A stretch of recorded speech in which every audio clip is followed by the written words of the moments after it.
কবিগুরু রবীন্দ্রনাথ ঠাকুরের আফ্রিকা পাঠ করছি, ভুল হলে ক্ষমা করবেন।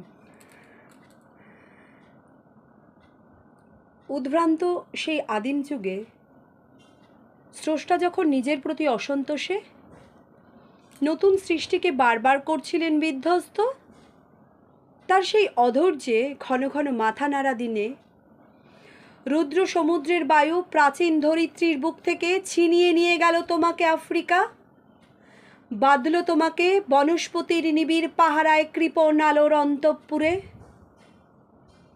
সেখানে নিভৃত অবকাশে তুমি সংগ্রহ করছিলে দুর্গমের রহস্য, চিনছিলে জলস্থল আকাশের দুর্যোগ সংকেত। প্রকৃতির দৃষ্টি অতীত জাদু মন্ত্র জাগাচ্ছিল তোমার চেতনাতীত মনে, বিদ্রুপ করছিলে ভীষণকে বিদ্রুপের ছদ্মবেশে।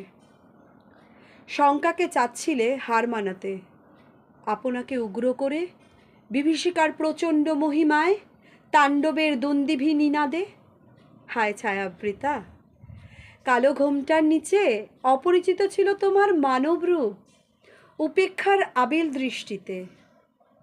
এলো ওরা লোহার হাত করি নিয়ে, নখ যাদের তীক্ষ্ণ তোমার নেকড়ের চেয়ে। এলো মানুষ ধরার দল, গর্বে যারা অন্ধ, তোমার সূর্যহারা অরণ্যের চেয়ে সভ্যতার বর্বর লোভ নগ্ন করল তোমার নির্লজ্জ অমানুষতা। তোমার ভাষাহীন ক্রন্দনে বাষ্পাকুল অরণ্য পথে পঙ্কিল হলো ধুলি তোমার রক্তে অশ্রুতে মিশে। দস্যু পায়ের কাটা মারা জুতার তলায় বিভৎস কাদার পিণ্ড চিরচিহ্ন দিয়ে গেল তোমার অপমানিত ইতিহাসে।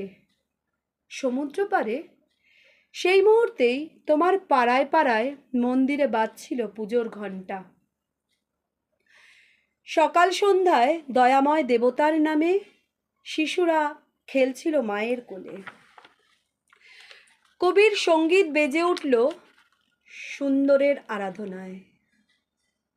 আজ যখন পশ্চিম দিগন্তে প্রদোষকালে ঝঞ্ঝা বাতাসের ঊর্ধ্বশ্বাস, যখন গুপ্ত গহর থেকে পশুরা বেরিয়ে এলো অশুভ ধ্বনিতে ঘোষণার করল দিনের অন্তিমকাল, এসো যুগান্তরের কবি, আসন্ন সন্ধ্যার শেষ রশ্মিপাতে দাঁড়াও ওই মানহারা মানবীয় দ্বারে। বলো ক্ষমা করো, হিংস্র প্রলাপের মধ্যে সেই হোক তোমার সভ্যতার শেষ পুণ্যবাণী। নমস্কার।